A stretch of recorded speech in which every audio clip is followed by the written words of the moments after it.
satisfação ter vocês aqui, um momento especial, mágico, para que possamos conversar sobre os enunciados da primeira jornada de Direito Notarial e Registral. Os dois estiveram lá, o professor Zenildo e a professora Yasmine estiveram presencialmente nos dias, né? E acho que o professor Zenildo integrava uma comissão e a prof. Yasmine encaminhou sugestões de enunciados, né? Então, vamos começar pelo professor Zenildo. Como é que foi, professor, essa chegada lá e essas votações e os debates e o que isso acrescenta para nós hoje? E a prof. Yasmine pode ir colaborando durante a apresentação.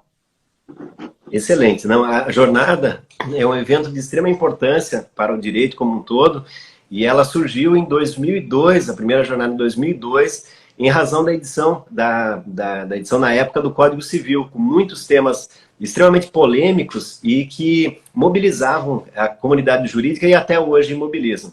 Então, a Justiça Federal, pelo seu órgão colegiado máximo, que é o Conselho da Justiça Federal, na época muito bem conduzido pelo ministro Rui Rosado, nosso ministro histórico aí, que deixou um legado sensacional de precedentes e sempre muito entusiasta do desenvolvimento do direito. Ele prontamente pensou nessa ideia de envolver num evento nacional e com o respaldo institucional do STJ e da Justiça Federal, lançando a primeira jornada. E essa primeira jornada, por coincidência do destino, eu tive a oportunidade de participar. Eu era recém-ingresso na magistratura. E o que acontece nas jornadas? Os tribunais federais, eles participam com muita intensidade, de maneira quase que natural, porque o Conselho da Justiça Federal, além da composição de diversos ministros do STJ, ele tem composição natural de todos os presidentes dos tribunais regionais federais. E também o presidente da JUF, que por coincidência nesse momento agora é um grande amigo pessoal meu, Dr. Nelson, que atuou em Itajaí junto comigo e hoje é juiz em Santa Catarina e preside a JUF. Também tem assento igualmente sem voto a OAB e o Ministério Público Federal. Mas como os tribunais federais participam, eles prestigiam muito esses eventos. E aí cada tribunal ele indica 2 dos seus juízes para representar o tribunal na jornada. E naquela primeira jornada, em 2002, eu fui indicado pela 4ª Região e tive a sorte de ter na relatoria o hoje ministro Luiz Edson Fachin. Então foi muito marcante, porque eu me senti muito prestigiado, como a professora Yasmine viu. Na plenária, todos têm voz e voto. Evidente que não é possível abrir um debate muito ampliado, até em razão da quantidade de enunciados, mas todos podem, a plateia pode pedir a palavra, defender o enunciado a favor ou contra e tem direito a voto. Lembrando que nessa última jornada as votações foram extremamente organizadas em plataformas eletrônicas, né? Isso foi fantástico. E a quantidade de enunciados foi muito significativa. Com certeza, foi uma iniciativa maravilhosa, uma organização sensacional. Do começo ao fim, fiquei bastante impressionada com os termos nunca tinha participado de uma jornada de direito civil e foi uma honra, uma alegria enorme ter os enunciados selecionados para votação e fiquei muito impressionada, muito feliz em ver o nosso direito notarial e registral sendo visto por outros órgãos, né? Nesse caso, o Conselho da Justiça Federal, o STJ, todos lá muito munidos daquela intenção de aprovar enunciados que se pudessem seguir na prática, enunciados que pudessem servir como base, como parâmetro para todos os registradores, para todos os notários, para os usuários mesmo do serviço, para aqueles operadores do direito que estão ali à nossa volta, né, ao nosso lado, e assim permitir uma maior previsibilidade das decisões notariais e registrais, permitir um ambiente de maior segurança jurídica, né? Acho que esse foi o maior intento e maravilhoso intento desta jornada de direito notarial e registral. Acredito que é um primeiro passo na divulgação do nosso direito notarial e registral, mas a gente ainda tem um caminho muito grande aí para seguir. Excelente. Sensacional. E aí, professor, que novidades que a gente trouxe? Pois é, não são inúmeras as novidades, mas só para finalizar essa questão da importância da jornada, basta verificar nos nossos livros, né, o direito civil que já é tradicional, basta verificar quantos autores citam e também nos precedentes dos tribunais. Como o ministro Mussi relatou na abertura do evento, inclusive a jurisprudência muitas vezes acaba sendo alinhada e a própria legislação, muitos enunciados das jornadas acabaram culminando com a alteração legislativa. Então é muito importante porque os enunciados têm essa função também de buscar o aperfeiçoamento constante do direito naqueles temas que são mais sensíveis para a comunidade. Então isso demonstra a grande importância. E também, como a Yasmine colocou, o prestígio da nossa atividade notarial e registral. Lembrando que essa é a primeira jornada, nós teremos muitas outras jornadas ainda. E só para fechar essa parte como foi a dinâmica da aprovação e quem participou nesse primeiro momento, nós tivemos diversos professores e juristas de renome que integraram as comissões, desde o professor Tartus, professor Simão, professor Nelson Neri, muitos ministros do STJ, grandes especialistas na área. No direito registral imobiliário, tivemos Lamana Paiva, tivemos Baltazar do Mato Grosso do Sul, tivemos Alex do Rio de Janeiro, enfim, tivemos vários especialistas que também contribuíram. Então, nós temos sempre uma relatoria em cada comissão, 2 juristas e 8 a 10 especialistas. Eu fui convidado como especialista. Nós recebemos um total, professor, de 197 enunciados. É um quantitativo muito, muito grande. Foi a comissão com a maior quantidade de enunciados. E trabalhamos muito nesses últimos meses em reuniões prévias, em reuniões preparatórias. Levamos para a plenária inicial, para a plenária de registro de imóveis, 40 e poucos enunciados.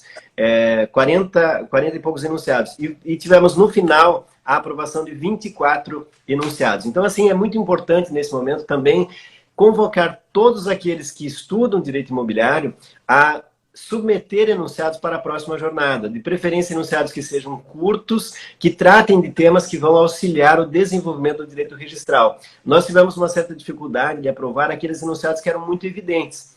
E fomos surpreendidos, porque na plenária, muitos enunciados de extrema relevância acabaram, surpreendentemente, sendo reprovados por desconhecimento do grande público. E a Yasmine acompanhou muito essa situação, mas isso não tira o saldo global do evento, que foi extremamente positivo. Então, eu queria muito destacar a importância desse evento para o desenvolvimento do direito notarial e registral e para esse prestígio, professor, da nossa atividade.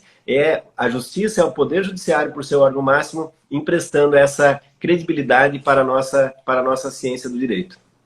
Sensacional, sensacional. Prof. Yasmine esteve lá também, acompanhou os debates, então alguns foram rejeitados, né, por desconhecimento da grande plateia, outros talvez estivessem com a redação muito longa, outros eram evidentes, e aqueles que estavam mais alinhados com o momento que se vive, então acabaram sendo aprovados. É isso, né?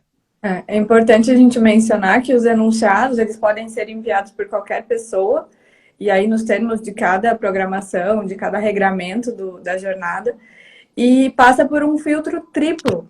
Inicialmente, como o professor Zenildo estava mencionando, dentro das comissões de trabalho, um trabalho mais interno, de 197 enunciados, como ele falou, que foram os enviados no grupo de trabalho de registro de imóveis. A gente tem um grupo de trabalho para cada uma das especialidades. Já passou por esse filtro, daí surgiram 48, se eu não me engano, né, professor Zenildo, que foram para votação no grupo de trabalho de registro de imóveis, e aí estive lá presente no nosso grupo de trabalho, votamos, chegamos agora eu não me lembro exatamente o número dos enunciados que foram para a plenária, mas muitos dos enunciados que foram aprovados na comissão, a gente aprovou também na Comissão de Trabalho de Registro de Imóveis, lá no dia 5. E aí, depois, esses aprovados foram para a plenária, que é quando todos os grupos se reúnem e todo mundo tem direito à manifestação e voto. E aí, claro que a gente ficou triste, né? Porque alguns dos nossos enunciados mais importantes não foram aprovados na plenária, e porque a gente sabe, né, e a gente ainda tem muito a desenvolver, a disseminar o conhecimento registral imobiliário, a gente ainda tem muito a mostrar aqui nas lives, nas aulas, professor Salomão, sobre a nossa atividade registral imobiliária. para que mais pessoas possam compreender um pouquinho das nossas dores, né? Perfeito, perfeito, perfeito. Bom, e temos alguns, são vários enunciados, né? Eu consegui a lista dos de imóveis, onde o professor Geraldo me passou também, a lista completa. Mas alguns vocês destacam em especial, professor? Teria algum especial, assim, para a gente analisar? Sim, sem dúvida. Nós temos vários enunciados interessantes aprovados e alguns que a gente espera, como já comentamos, que retornem na próxima jornada. Claro, nós não vamos aqui gastar energia para tratar dos que não foram aprovados ainda dessa vez, mas como isso é bastidor, e eu acho que é muito importante até como estímulo para que nós possamos continuar estudando, se o professor permitir, eu gostaria só de comentar três enunciados que foram, infelizmente, reprovados na plenária, por situações circunstanciais, e que são de extrema relevância. Um dos enunciados que, com muita tristeza, a gente viu ser reprovado por falta de compreensão, é um enunciado que buscava, na questão da luta pelo acesso, da questão da proteção do transgênero, mitigar essa exposição pela possibilidade de abertura de uma nova matrícula. É evidente que isso não apaga por completo o histórico dos assentos registrais, mas é uma forma, sim, muito importante de mitigar a exposição na medida que se permite a abertura de uma nova matrícula com o prenome gênero adequado à condição jurídica. Então, esse avanço era de extrema relevância para a tutela da personalidade. E esse enunciado, infelizmente, ele foi reprovado apenas sob esse argumento de que não é possível apagar por completo toda a cadeia, todo o histórico da cadeia dominial. E vejam que esse apagar por completo todo o histórico que está no assento registral, nem mesmo no registro civil acontece. Até mesmo no registro civil nós vamos ter esse histórico, evidentemente. Então nós ficamos muito tristes com esse enunciado, não foi proposta minha, mas nós defendemos nas comissões prévias, sempre votei favorável, que era exatamente a possibilidade de descerrar, de abrir uma nova matrícula na hipótese de alteração de prenome e gênero. Essa possibilidade, ela surgiu, ela está aqui no nosso Código do Maranhão, prevista, e vários códigos estaduais já estão contemplando essa possibilidade. Sem contar que eu entendo que os registradores, eles podem sim fazer usar essa técnica para blindar, para proteger os direitos de personalidade, inclusive sem previsão no Código de Normas, exatamente com base na preocupação constitucional da proteção da dignidade humana. Não sei se a Yasmine também tem essa conclusão, acho que a Yasmine também votou favorável. Com certeza, votei favorável a esse enunciado, que seria importantíssimo. Inclusive, esse enunciado, se eu não me engano, é da professora Tati Scorzato, foi ela que acabou enviando esse enunciado, e aí dei notícias para ela lá durante a plenária, de que infelizmente não tinha sido aprovado, mas era, como até o professor Ivan Jacopetti do Lago mencionou lá na plenária e defendeu o enunciado, a gente não tem uma solução definitiva para o caso das averbações no registro de imóveis de mudança de prenome e sexo. Nós não temos uma solução definitiva no registro de imóveis de como tornar isso inacessível. Mas isso seria um paliativo de extrema importância. Só que, como o professor Zenildo falou, não é porque o enunciado foi reprovado, especialmente esses que foram reprovados na plenária, que eles não podem servir para o registrador como baliza de entendimento, uma vez que os próprios enunciados são questões interpretativas, né? Não criam uma regra nova, mas apenas permitem que a gente interprete a regra de uma determinada forma ou busque em um determinado provimento também a aplicação deste instituto, dessa regra para o registro de imóveis. Isso não impede a negativa, né? A não aprovação do enunciado na plenária não impede que a gente continue aplicando conforme a nossa independência jurídica. Perfeito, perfeito. E é muito importante lembrar também que os enunciados aprovados, muitas vezes, eles automaticamente vão integrar notas de exigência, fundamentação das decisões na perspectiva da atuação operacional das serventias. Nós tivemos professor Salomão, que eu já destaco aqui como extremamente relevante, que na prática eu encontrei uma dificuldade muito grande, especialmente das serventias que eu estava iniciando, em função da impossibilidade de prática de atos fora do horário de expediente. Tanto em Santa Maria como aqui em São Luís, eu trabalhei em sistema de mutirão nos sábados e até, em algumas situações, domingo pela manhã, e principalmente à noite, o turno da noite. E a nossa legislação, infelizmente, ela proíbe a prática de atos fora do horário de expediente. Então é evidente que, ressalvada aquela situação do protocolo, que aí nós temos uma norma cogente de extrema relevância e que não é possível, em hipótese alguma, que essa norma seja descumprida por uma razão evidente, não há nenhum sentido hoje se impedir que os atos, que a rotina do registro de imóvel, das serventias de registro de imóveis operem, inclusive, fora do horário de expediente. Hoje nós temos, por exemplo, uma missão muito importante de cadastramento de atos, de saneamento de atos em matrículas em duplicidade. Aqui nós temos em triplicidade e até outras ocorrências gravíssimas, e isso vai exigir atos muitas vezes praticados fora do expediente. Então nós aprovamos um enunciado que blinda os colegas perante as suas corregedorias, inclusive. Com esse enunciado, professor, eu tenho plena convicção de que os colegas que trabalharem fora do expediente, fazendo atos de saneamento, melhorando a prestação do seu serviço para a comunidade, não vão incorrer em qualquer ordem de infração disciplinar. Isso é um ganho não só para a organização técnica do serviço, como para a sociedade em geral. Então esse enunciado, ele foi extremamente oportuno e ele blinda, ele traz essa tranquilidade para que os colegas trabalhem sim, pratiquem atos, concluam registros fora do horário regular de expediente. E, claro, ele ressalva a situação do protocolo. Não sei se a Yasmin teria alguma observação, porque é muito importante essa previsão. Perfeito, concordo, professor Zenildo. É extremamente relevante para nos dar um pouco mais de segurança ao praticar esses atos, porque hoje em dia nós não temos mais como nos limitar àquelas horas regulamentares, né? Até mesmo em dias úteis, a gente fica até tarde no cartório para dar conta de todo o expediente. Então, é um enunciado que nos dá segurança para trabalhar.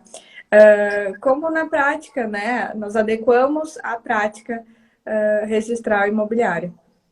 Foi muito, muito importante esse enunciado, de fato.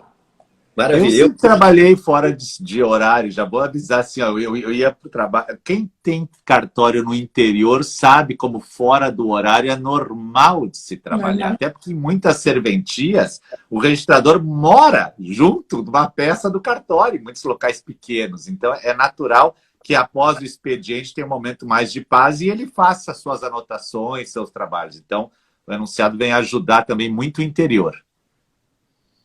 Com certeza.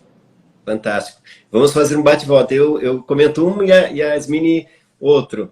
Vamos lá. Qual você destacaria, professora? Vamos, bora. Vou aqui pela ordem dos enunciados de registro de imóveis que eu separei.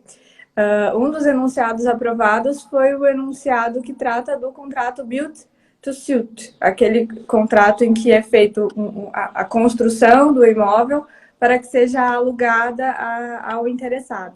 E aí o enunciado ele veio justamente deixar claro que nesses contratos a gente aplica o regramento da locação, permitindo tanto o registro quanto a averbação, no caso, para fins de preferência, o registro para fins de vigência desse contrato na matrícula. Então deixou muito claro que é possível, é um tema super atual, é um contrato que vem ganhando expressão na nossa realidade do Brasil todo, né?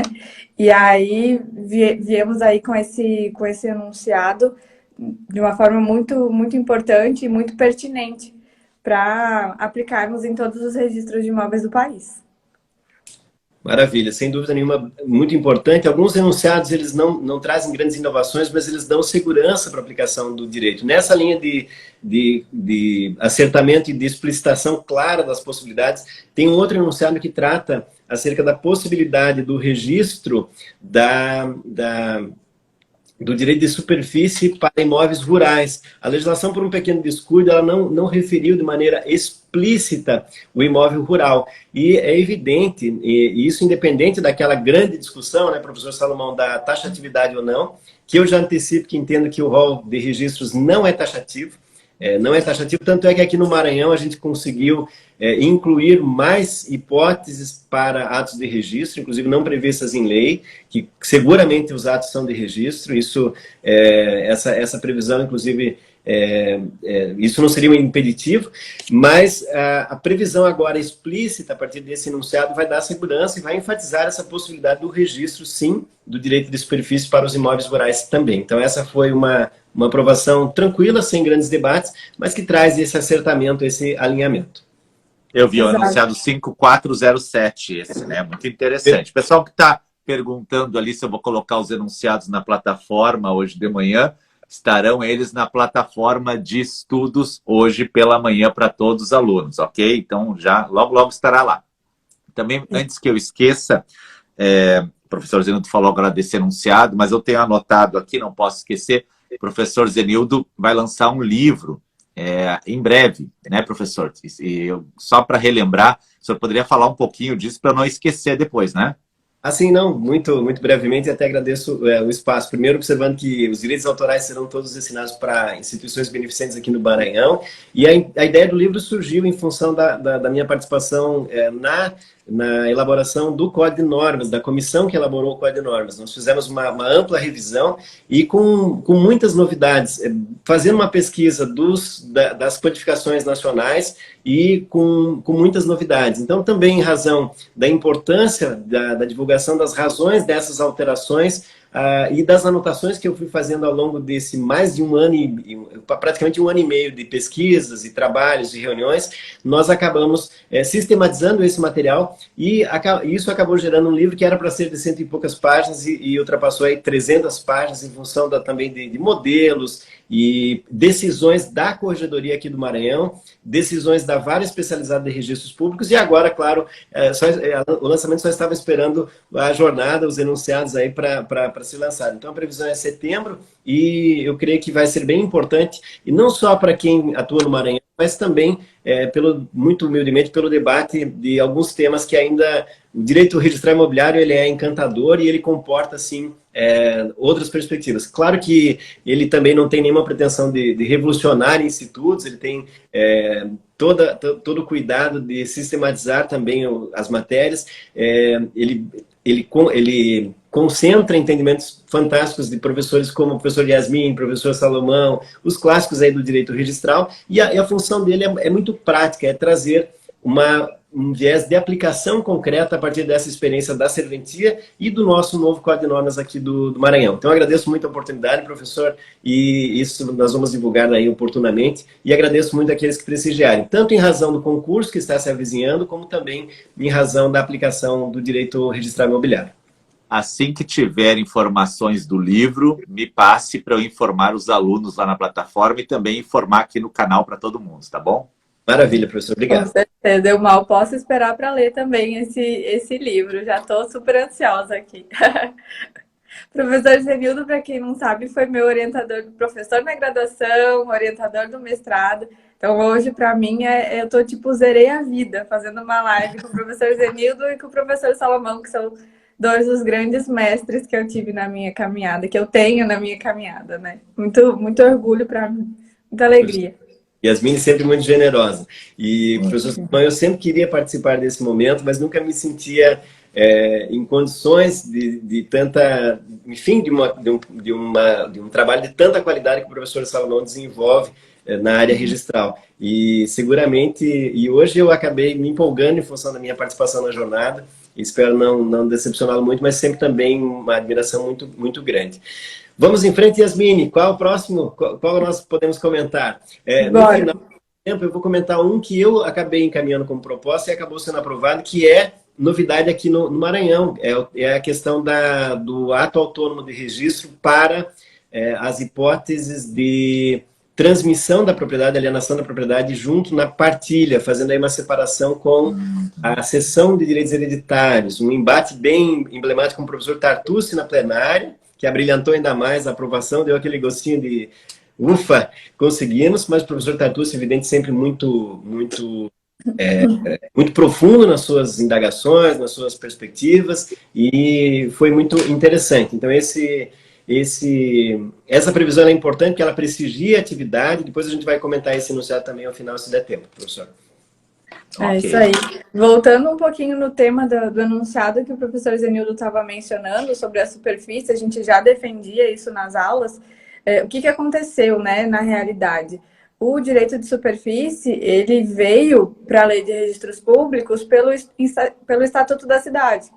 E aí, por isso, é que na Lei de Registros Públicos, se vocês forem ler lá, só vai estar o direito real de superfície de imóvel urbano. Mas já se entendia que, posteriormente, veio o Código Civil e aí trouxe o Instituto da Superfície tanto para os imóveis urbanos quanto para os imóveis rurais.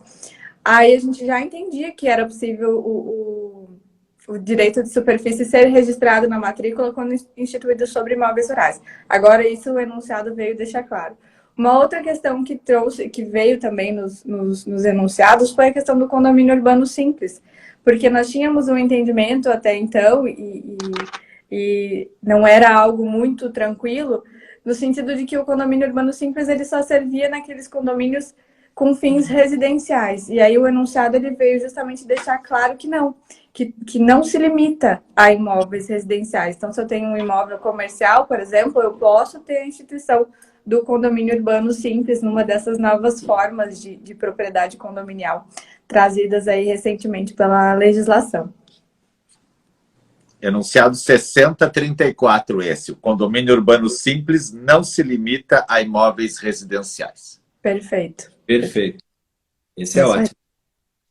Uma outra previsão interessante também, professor, que uniformiza, de certo modo, a aplicação do direito registral, é a importância, em homenagem também ao princípio da concentração, de se dar publicidade aos leilões negativos. Por que isso é muito importante? Porque é exatamente essa averbação que vai deflagrar, vai deixar marcado em termos publicitários a questão do princípio da própria disponibilidade, ou seja, o credor ele cumpriu aquelas etapas procedimentais numa perspectiva administrativa e publicizou isso na matrícula. A partir dessa publicização, ou seja, uma vez averbados os dois leilões negativos, está livre aquele bem está livre para entrar na circulação econômica novamente. Então é muito importante que nem todos os códigos e normas dos estados contemplavam essa previsão da averbação dos leilões negativos. E, sem dúvida nenhuma, em razão do princípio da concentração e da importância da publicidade, do princípio da disponibilidade, esse fato, que na verdade vai ser uma averbação única, é essencial para que o bem possa retornar ao circuito econômico e possa ser objeto de novas alienações. Perfeito. É interessante a gente voltar um pouquinho no procedimento de execução extrajudicial da alienação fiduciária, só para deixar muito claro isso que o professor Zenildo falou, porque quando a gente tem a notificação do devedor que está aí com algumas parcelas pendentes do financiamento garantido por alienação fiduciária, chegou, não pagou, enfim, a gente averbou a consolidação da propriedade. Só que essa consolidação da propriedade ao credor não permite que o credor faça a disposição deste bem ainda. Ele precisa levar este bem a 2 leilões, pelo menos, para tentar vender esse imóvel em leilão. E aí, só depois disso, é que ele vai poder ter a disponibilidade para vender para uma outra pessoa fora desse sistema, dessa sistemática de leilões. E aí, essa averbação que a gente tem agora, consolidada no enunciado, é extremamente importante para, como o professor Zenildo falou, marcar essa mudança desse caráter da propriedade, né? Porque quando a gente averba a consolidação, fica lá na matrícula essa averbação, mas ainda tem uma restrição de disponibilidade. O credor ainda não pode dispor livremente daquele bem. Após os 2 leilões negativos, aí sim ele vai ter essa disponibilidade, o bem vai ficar livre para venda por outras formas, e aí a gente tem agora essa previsão da averbação prevista no enunciado. Um outro enunciado... Deixa eu só dar o número desse, eu tenho aqui 5286. Esse é o enunciado, Yasmine. No procedimento de execução extrajudicial de bens alienados fiduciariamente, ocorrendo 2 leilões negativos, deve-se averbar este fato na matrícula do imóvel. Perfeito. Isso aí.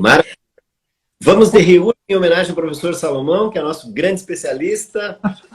Bora, eu estava separando aqui o enunciado de REURB. O enunciado 5351? trouxe o seguinte: a qualificação registral de REURB-S pode ser flexibilizada no cumprimento de requisitos formais relativos à especialidade subjetiva e objetiva, desde que possível a identificação das pessoas e dos imóveis envolvidos na regularização fundiária. Um enunciado também extremamente importante, que deixou muito clara faz muito parte da finalidade do Instituto REURB, especialmente a REURB-S, uma REURB de interesse social. Nós temos a possibilidade, aí, assentada por essa doutrina trazida pelo enunciado, da flexibilização dos requisitos de especialidade objetiva, ou seja, aquela descrição do imóvel, e especialidade subjetiva das pessoas que constam daqueles registros anteriores, a descrição completa dessas pessoas, a gente ter a possibilidade de flexibilizar. Agora, o enunciado trouxe uma medida de segurança, claro, essencial, no sentido de que nós precisamos ter a possibilidade de identificação dessa pessoa, desse imóvel, constante do registro anterior. Então, essa é a baliza básica, né? Quanto ao resto, sendo possível essa identificação, podemos flexibilizar quanto aos demais requisitos. Excelente. Dos debates, professor Salomão, eu tenho certeza que esse enunciado, professor, ficou muito entusiasmado, porque o professor Salomão sempre nos ensina nas suas aulas que a mentalidade do registrador nesses temas, ela não pode ser a mentalidade tradicional dos registros clássicos, sob pena de inviabilizar o acesso à moradia, a proteção dos direitos fundamentais. Não que REURB é um vale-tudo em termos registrais. Evidente que não, mas nós precisamos desse olhar, digamos assim, mais sensível para as dificuldades no campo da formalização dos atos. Aqui no nosso provimento da REURB, nós colocamos, inclusive, uma série de como se fossem deveres do registrador. E aí, essa visão, esse olhar, de uma perspectiva mais teleológica, é fundamental para que os registradores consigam superar eventuais óbices de natureza meramente formal. Nos debates, um dos questionamentos, para vocês verem que tudo é muito dinâmico, né? No direito civil isso acontece porque muitas vezes o pessoal de obrigações e contratos tem oposição em relação ao pessoal do direito das coisas, dos direitos reais. E aí, na plenária, esses embates entre professores e especialistas de áreas do conhecimento acaba acontecendo. Na nossa jornada, isso de certo modo aconteceu, mas com muita suavidade e com muita elegância. Mas alguns enunciados, eles quase foram reprovados ou foram reprovados por detalhes. Nesse aqui, qual foi a maior objeção, professor? É que não apareceu REURB de maneira genérica. O enunciado ficou muito restrito a REURB-S. Então, aqui é até importante colocar isso, e nesse convite que eu fiz a toda a comunidade jurídica que estuda o direito registral imobiliário, para que nós possamos avançar. Quem sabe na segunda jornada nós possamos ampliar a partir do amadurecimento desse tema, não apenas para a REURB-S, que aí sem dúvida a situação é ainda mais necessária, mas eu não vejo nenhum impedimento para que essa visão do registrador seja ampliada também para outras modalidades de REURB. Sempre lembrando que, além da possibilidade de adequação dos enunciados nas próximas jornadas, o que acontece, a exemplo da jornada de direito civil, muitas vezes é o cancelamento de enunciados. Isso é muito comum. Assim como as súmulas são canceladas, os enunciados também podem ser cancelados. Mas esse não é caso de cancelamento, não. Esse é caso de ampliação. E aqui, Yasmine, comentando bastidores também, que isso vai ser inédito, porque as pessoas não terão acesso a essas informações. Um enunciado que eu reprovei com uma tristeza imensa, já na prévia, e o professor Lamana Paiva sempre muito entusiasta da informalidade, e eu acabei reprovando com muita tristeza, é o que permitia a anulação de processo administrativo que embasou a CRF, independente de intervenção judicial. Eu entendo que essa possibilidade, ela poderá, no futuro, advir ou por normas técnicas das corregedorias ou por lei, pela legislação da REURB. Hoje ainda o quadro normativo não é favorável. O nosso querido Lamana Paiva defendeu enfaticamente, também em razão dessa perspectiva principiológica de atuar na REURB de uma maneira mais não tão formalista, não tão apegada à legalidade estrita. Mas aí é uma preocupação muito grande, porque nós temos aquela regra geral, né, no princípio da legitimação, que os atos inscritos que atribuem direito fundamental de propriedade, eles demandam um cuidado todo especial, sob pena de se vulnerar à segurança jurídica. Em alguns casos, não é um simples erro administrativo. É evidente que se for um erro da administração no cadastramento do beneficiário, é um erro material e a gente pode sim corrigir na esfera administrativa sem nenhum tipo de problema, porque na verdade, aquela pessoa, ela somente por equívoco, ela teve a propriedade atribuída. É erro material e o erro material pode e deve ser corrigido na esfera administrativa. Agora, a partir do momento que você atribui um direito fundamental para uma pessoa, para uma família, a desconstituição desse ato, ela, infelizmente, demanda deliberação jurisdicional com base naquele princípio geral. Não sei se o professor Salomão concorda, mas Sim. eu entendi perfeitamente a preocupação do nosso querido Lamana Paiva, mas acho que sem previsão normativa ainda não é possível, exceto nesse caso de erro material. E a possibilidade de se cancelar existe na lei apenas para a legitimação de posse e não para outras hipóteses de atribuição de propriedade. Exatamente, é um direito fundamental, tem que tomar cuidado para que não vire palco político sempre. A gente sabe que às vezes muda a administração, então depois de otorgado o direito, só uma avaliação judicial, no meu entender, até porque a gente trata de moradia, e moradia está lá na Constituição, não está só nas leis civis, né? E quanto à flexibilidade, eu defendi, então, na minha tese de doutorado, humildemente, né, esse ponto de vista, dizendo que o registrador tem que ser mais humano neste ponto, e falo da função social do registro de imóveis, né? Trazer os imóveis para a formalidade, não simplesmente como um vale-tudo, como o professor falou, abrindo mão de requisitos, não, mas observando que certas coisas o registrador conhece na sua comunidade, conhece no seu bairro, na sua cidade, e pode ajudar a regularizar, trazendo, claro, a propriedade ao mundo formal. Maravilha. Perfeito. Perfeito. Um outro enunciado interessante que a gente teve aprovado foi o 6241, professor Salomão, sobre a necessidade de termos aquelas garantias dadas pelo loteador ao município para as obras de infraestrutura serem feitas por meio de uma hipoteca ou de uma alienação fiduciária.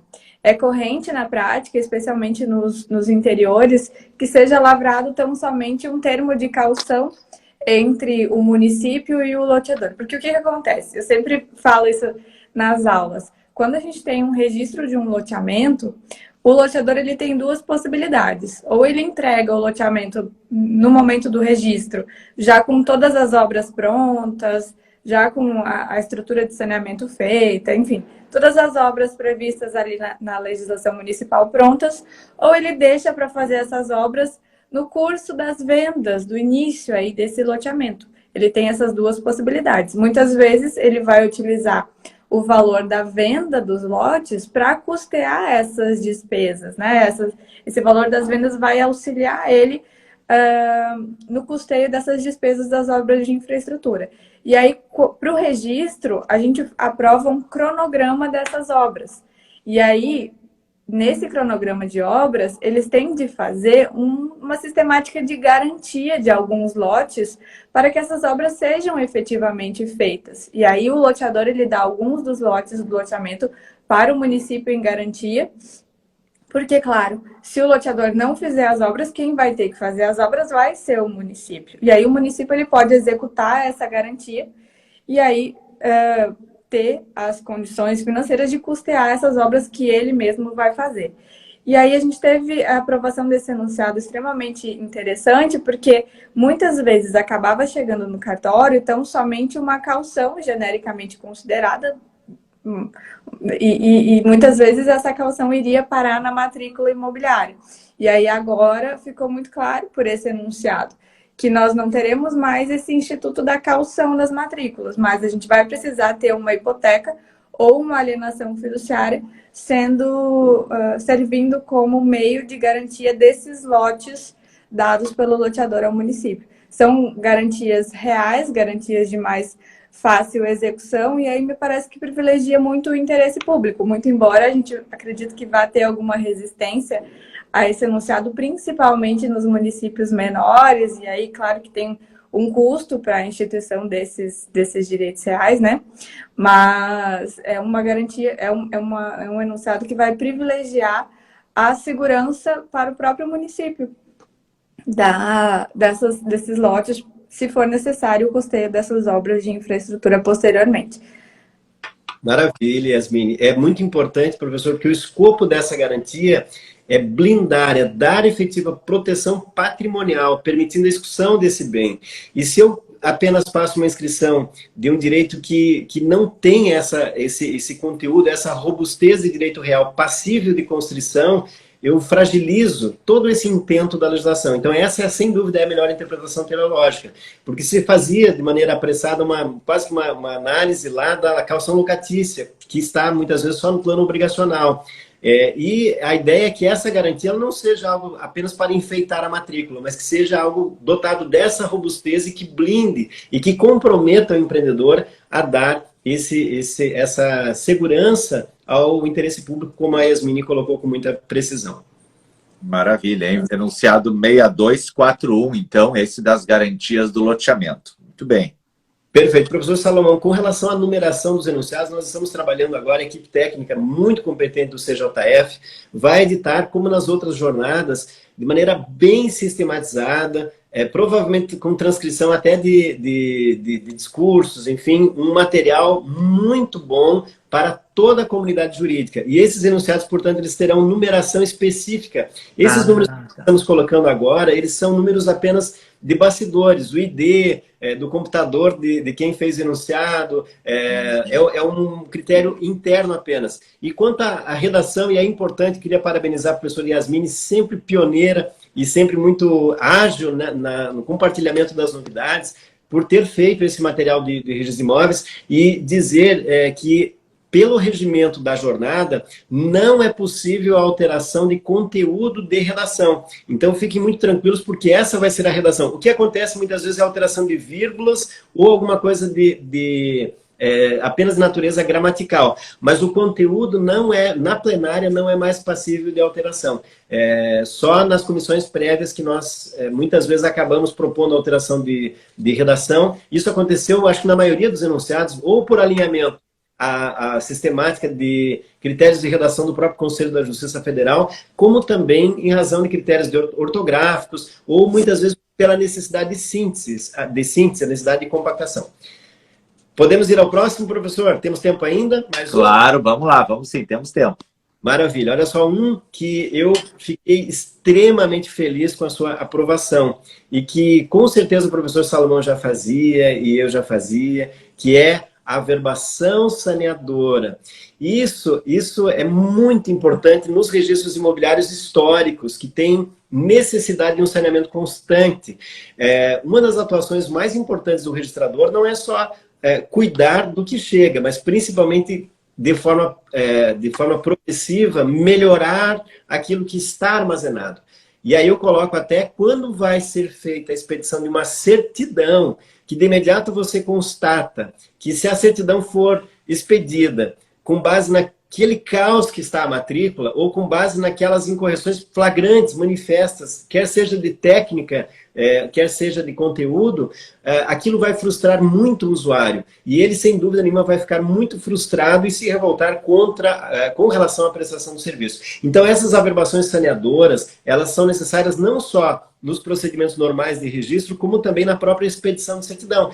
Claro que nós não temos condições, muitas vezes, de fazer isso de maneira muito minuciosa, até por falta de elementos. Em algumas situações, é o usuário que vai apresentar elementos para que nós possamos constatar equívocos no histórico da matrícula e dos atos registrados. Mas, em alguns casos, esses erros são manifestos. E aí, então, essa previsão muito interessante que nós aprovamos, que felizmente passou na plenária, no sentido que é lícito que o oficial de registro de imóveis promova de ofício a averbação saneadora com o escopo de aclarar os direitos vigentes em determinada matrícula. Isso é essencial, gente, e não pode onerar o usuário.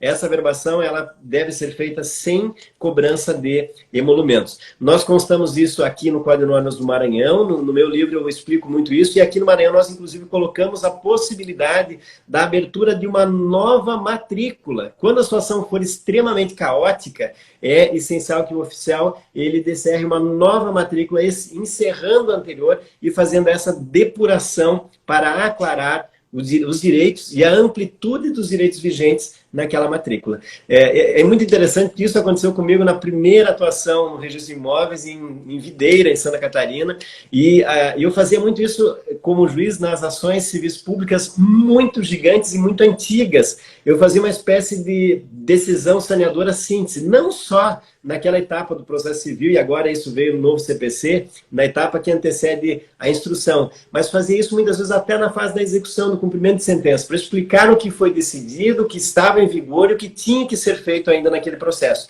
E isso gerava uma espécie de um índice que dava clareza. Então, professor, essa é uma previsão extremamente importante, que eu diria que vai, inclusive na perspectiva da deontologia da atuação dos nossos registradores, que homenageia a segurança jurídica e que é, sem dúvida, uma grande contribuição para esse aperfeiçoamento constante da nossa atividade registral imobiliária no Brasil.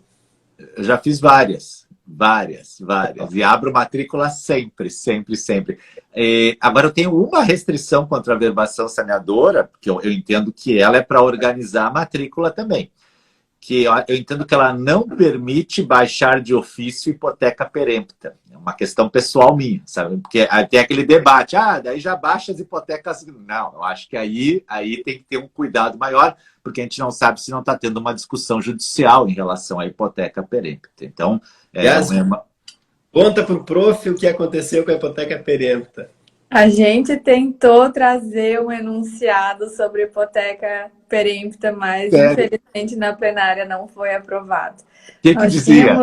Nós tínhamos um enunciado muito interessante sobre a hipoteca perempta, e aí, claro que na comissão de trabalho a gente acabou alterando um pouquinho a redação, mas para dar conformidade aos entendimentos diferentes que nós temos em alguns estados em que se permite essa verbação de ofício, esse cancelamento de ofício, em outros locais se permite esse cancelamento a requerimento do interessado.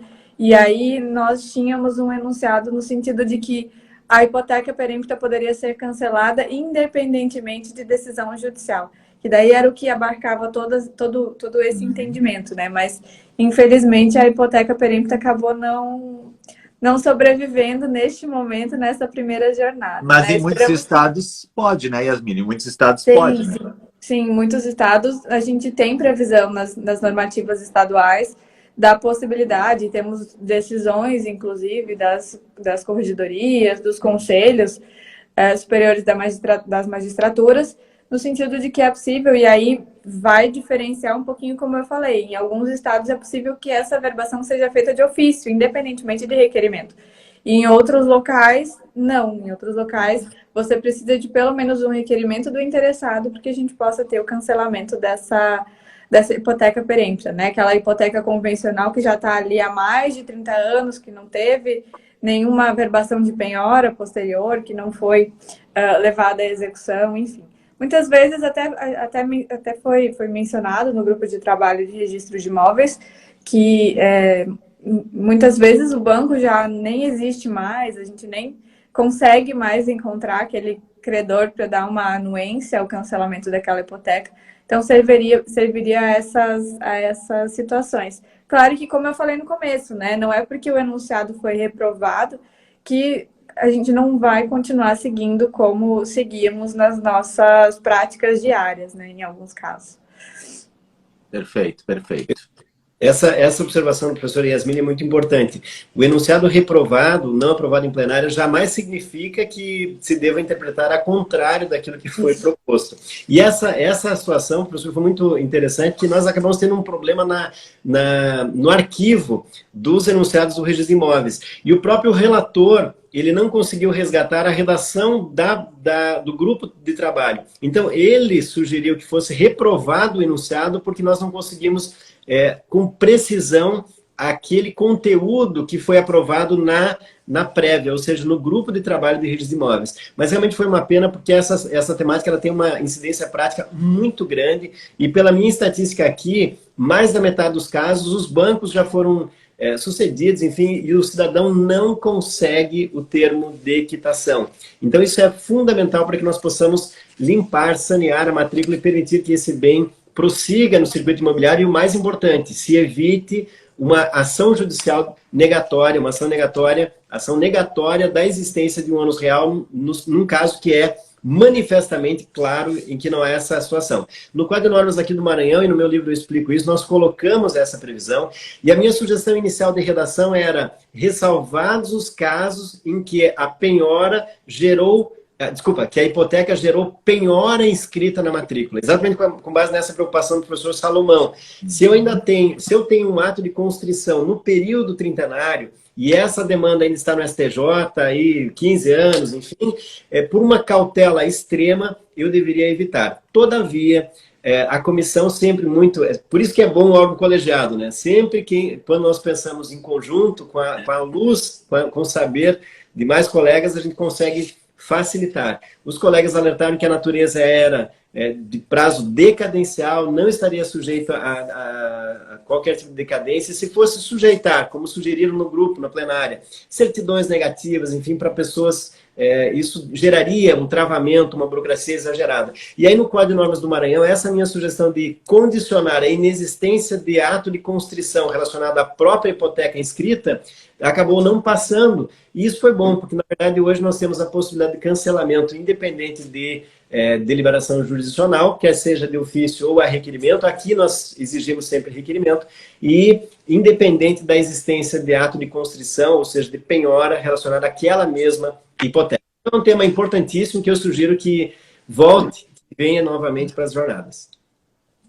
Perfeito. Vamos para mais um. Dá tempo? Vamos mais um pouquinho. Bora. Eu destaquei um enunciado aqui extremamente interessante, até o professor Zenildo deu uma palhinha sobre esse enunciado. É um enunciado bem relevante mesmo, que nós tivemos a felicidade de ter aprovado na plenária, né, professor Zenildo? É o 6222. Em atenção aos princípios da disponibilidade e da continuidade registral, a alienação de bens individualizados a terceiros na ocasião da partilha deve ser objeto de registro imobiliário autônomo e não se confunde com a cessão de direitos hereditários. Aqui é um velho problema que nós, registradores de imóveis, temos quando chega uma partilha com uma cessão de direitos hereditários feita após a partilha. Porque não fica muito clara essa distinção, né? Nós podemos ter, sim, a cessão de direitos hereditários, desde que ela seja feita até a partilha. Até a partilha é possível a cessão de direitos hereditários. O que a gente verifica muitas vezes é que nós temos uma compra e venda ou uma doação, a depender do caso, sendo chamada de cessão de direitos hereditários, justamente para pular um ato dentro do registro, né? E aí esse enunciado veio deixar muito claro isso de que nós não podemos confundir uma coisa com outra. Depois da partilha, se eu tenho um bem individual sendo alienado a um terceiro, aí sim, isso não vai ser uma cessão de direitos hereditários, não. Professor Zenildo, gostaria de comentar? Sim, esse enunciado fui eu que acabei encaminhando. E olha só o constrangimento do professor Salomão. O primeiro cuidado foi uma mensagem para o chefe, para o relator, para verificar se os especialistas poderiam também enviar enunciado.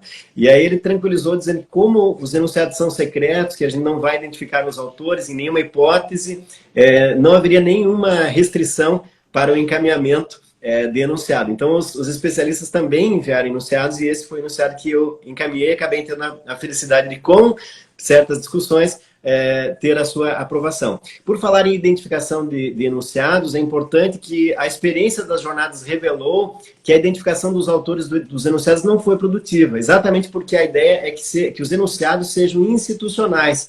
A partir do momento que eles passam pelas plenárias, é o plenário que aprova, é o Conselho da Justiça Federal quem empresta autoria àquele enunciado, até porque muitas vezes as redações são adequadas. E isso, professor, olha que interessante, nas primeiras jornadas, os autores não só eram identificados, como eles levavam plateias para conseguir aprovação, porque era muito meritório conseguir aprovar o enunciado na jornada.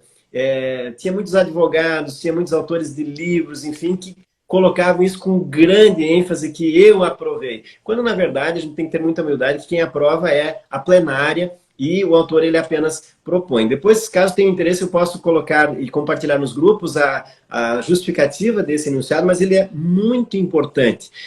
Algumas objeções que se colocam, que são injustas, mas é o registrador inventando um novo ato para onerar a parte. E não é essa a perspectiva. A gente nunca pode confundir, né, professor, a melhor técnica registral com a questão de emolumentos. Aqui no Maranhão nós optamos, por exemplo, de não poluir o Código de Normas com temas emolumentares. Ou seja, a lei de custas e emolumentos tem que ser tratada de maneira distinta.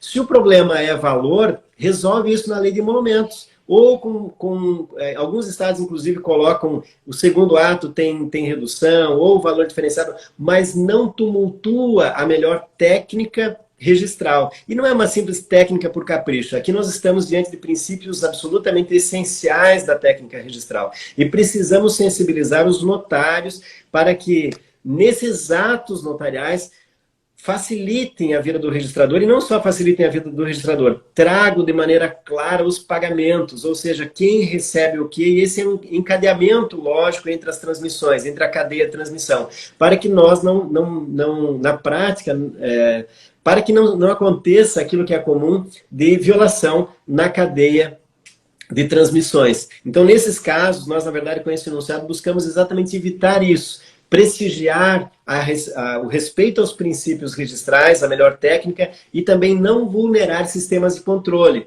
como o COAF, como a central de indisponibilidade, porque a pessoa que cede, ela primeiro recebe, e se ela recebe e tem uma disponibilidade armada, automaticamente o sistema vai travar, e nós vamos tutelar, nós vamos proteger direitos de credores, e alguns casos de extrema relevância. Eu, na prática, tive um caso que era uma ação de improbidade extremamente grave e que quando eu fiz esse ato de maneira correta, ao registrar para o herdeiro a transmissão daquele bem milionário, automaticamente foi identificada a indisponibilidade no sistema e aí sim o bem foi indisponibilizado. Então é muito importante a observância desse enunciado na prática. Isso prestigia a atividade registral, homenageia princípios, traz segurança jurídica e dá sentido para aquilo que nós fazemos, que não é só registro, é também tutela de interesses da coletividade, quando nós utilizamos o sistema de controles patrimoniais via COAF e também o sistema de indisponibilidades. Mas desculpa, professor, o horário aqui já passou, estourou. Esse tema, ele comportaria aí uma live com certeza específica, porque ele vai envolver, olha no final que é importante, nós colocamos de maneira bem contundente, que isso não se confunde com cessão de direitos hereditários, porque é na partilha, não é antes. E aí, a dificuldade, muitas vezes, os colegas entenderem, e a confusão que você faz. Mas cessão de direitos hereditários não ingressa no registro. Ok, mas não é cessão de direitos hereditários. Nós estamos aí tratando de um bem concreto, individualizado, que foi alienado. Por isso que eu usei essa expressão que o professor Tartucci não concordou. Por que eu usei a categoria alienação? Porque a gênero comporta tanto a gratuita como a onerosa. E aí vai mudar, evidente, o tributo, enfim. E o nome que se atribui também não vai ser tão relevante. Porque o que importa é, efetivamente, esse ato de alienação nesse momento do circuito registral aí das cadeias de transmissão. Desculpa, professor, a empolgação. Sensacional. Esse enunciado quase foi reprovado na plenária. Só não foi reprovado porque o professor Zenildo defendeu ele com unhas e dentes e brilhantemente defendeu o enunciado, e nós tivemos a aprovação em plenária desse enunciado que é tão importante para a gente. Muito bom, muito bem, sensacional.